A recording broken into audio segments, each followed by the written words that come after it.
वो काम कर रहा है कुछ हद तक, और वही उनका एक मतलब वही आधार है और वही कोशिश उनकी है कि ये किसी तरह चले। और ये जितना कुछ आप देख रहे हैं, वो चूड़ियों का सवाल, वो तो देखिए, एक पहले तो इस पर बात हो जाए, मनोरमा जी ने सही कहा, ये जी देखिए मर्दवादी मतलब चिंतन परंपरा से आए हुए लोग हैं। आरएसएस से आप क्या तुलना, मतलब आप क्या सोच चाहते हैं?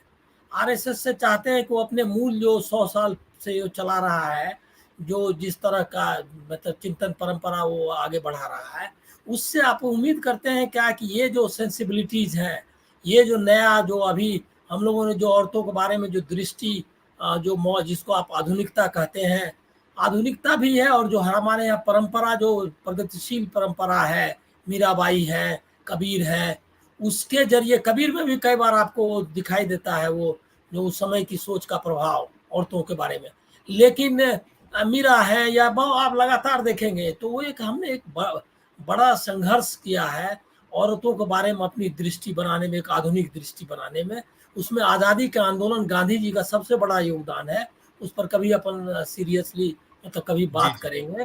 और बिल्कुल। डॉक्टर लोहिया है, बाकी ये तो अभी तो पूरी दुनिया में औरतों के बारे में पूरी दृष्टि बदल रही है। ये जो जो इस तरह का ये है कि जेंडर से को जिस तरह से देखने का, और उसके साथ वीरता को जोड़ने का, उसके साथ गैर मतलब हर तरह का जो कहते हैं कि गैर बराबरी का सारा रिश्ता वो तो टूट रहा है।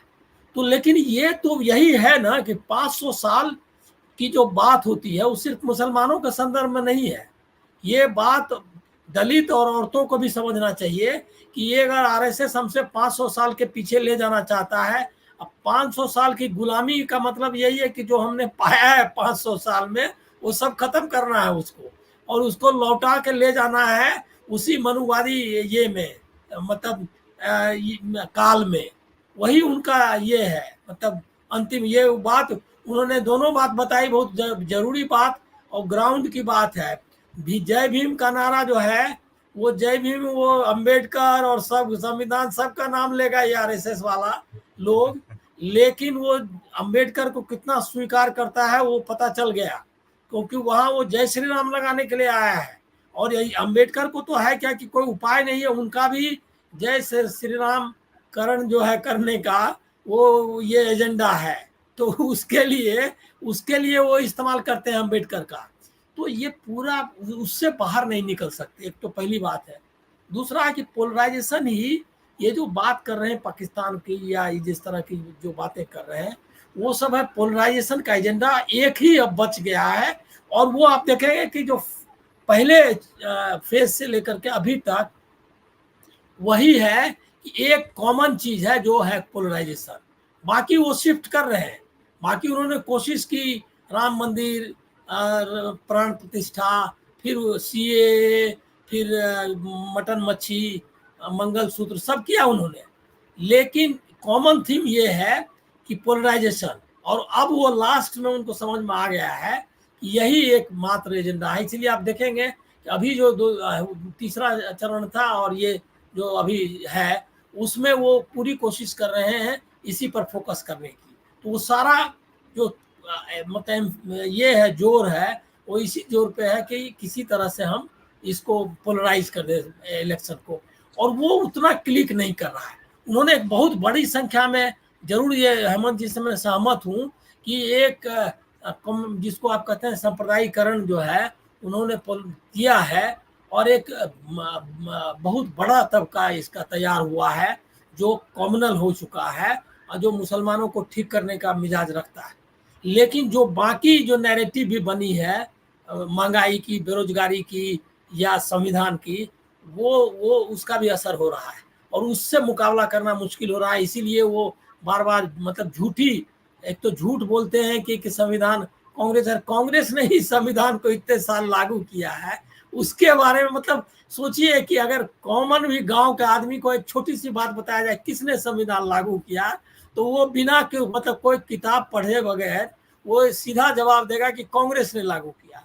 अब उसके बारे में वो कह रहे हैं कि संविधान बदलने नहीं दूंगा, तो वो वही है कि माँ गंगा ने बुलाया है टाइप का ये नारा है कि माँ गंगा ने बुलाया है और जो है क्या कहते हैं, हमने ये किया, उसी टाइप का नारा है जिसका कोई अर्थ नहीं। न माँ गंगा ने बुलाया है, और दूसरा है क्या कि ये जो इस्तेमाल करते हैं गंगा पुत्र वगैरह का, ये अनायास नहीं है, वो सब है उसी का, वो वही। स्क्रिप्टेड स्क्रिप्टेड स्क्रिप्टेड है, हाँ स्क्रिप्टेड हाँ, है। वो एकदम उसी परंपरा में है कि द्रौपदी, देखिए ये तो कुछ कलंक है जो हमारे मतलब परंपरा में, जिसको गांधी जी ने, देखिए गांधी जी के बारे में, गांधी जी सबसे अंडर वैल्यूड जिसको आप कहते हैं हमारे विचारक या जो कहें हमारे नेता हुए। वो जब आए इंडिया में ने, तो जब भी मतलब चंपारण हो या तिलक स्वराज फंड के भाषण आप देखेंगे, अभी मैं पिछले दिनों देख रहा था, सब जगह पहली बात यही कह रहे थे लोगों को कि जो अस्पृश्यता है वो अगर हमने नहीं खत्म किया, ये बहुत बड़ा कलंक है हमारे पे, अगर इससे हम मुक्त नहीं हुए तो हमको आज़ादी पाने का हक नहीं है। और लोग जो है पंडाल से बाहर रहते थे, वो दलित उनको सुनने के लिए, तो उन्होंने कहा तुम खा नहीं सकते साथ, चलो हम मान लेते हैं, हम ये भी नहीं कहेंगे कि आप उनके साथ रोटी बेटी का रिश्ता करिए, लेकिन हम कम से कम पंडाल के अंदर तो ले लीजिए। और इसके लिए उनको प्रॉब्लम उनको करना पड़ता था। तो हम लोग कितना आगे आए हैं, लेकिन वो सब पीछे ले जाना है। इसके लिए ये जो मांगंगा और उसके बाद अयोध्या टेम्पल, ये सब उसी के लिए है कि किसी तरह उधर ले जाओ।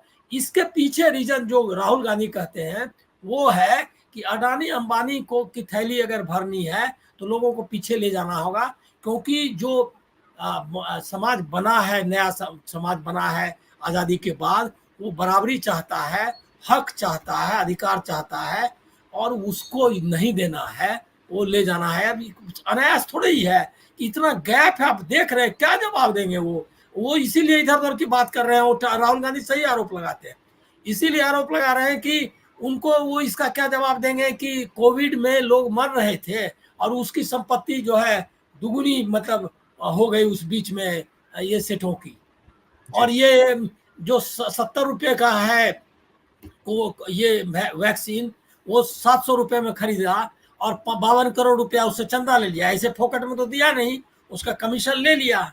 और वो वैक्सीन अब लोगों को बताना चाहिए, आप लोगों को, हम लोगों ने उसको ठीक से प्रचार नहीं कर रहे हैं। ये बताना चाहिए कि ये जिस वैक्सीन से 52 करोड़ का चंदा लेकर के सबको लगवा दिया, वो वैक्सीन को वापस लेना पड़ा, क्योंकि वो लोगों को लगाने लायक नहीं है, ये उस कंपनी ने ही मांगा, वो विड्रॉ कर लिया है। तो ये ऐसी स्थितियां हैं। मुझको लग रहा है क्या कि इनसे इसकी उम्मीद ना करें, इनको एक्सपोज करना चाहिए, यही हमारा दायित्व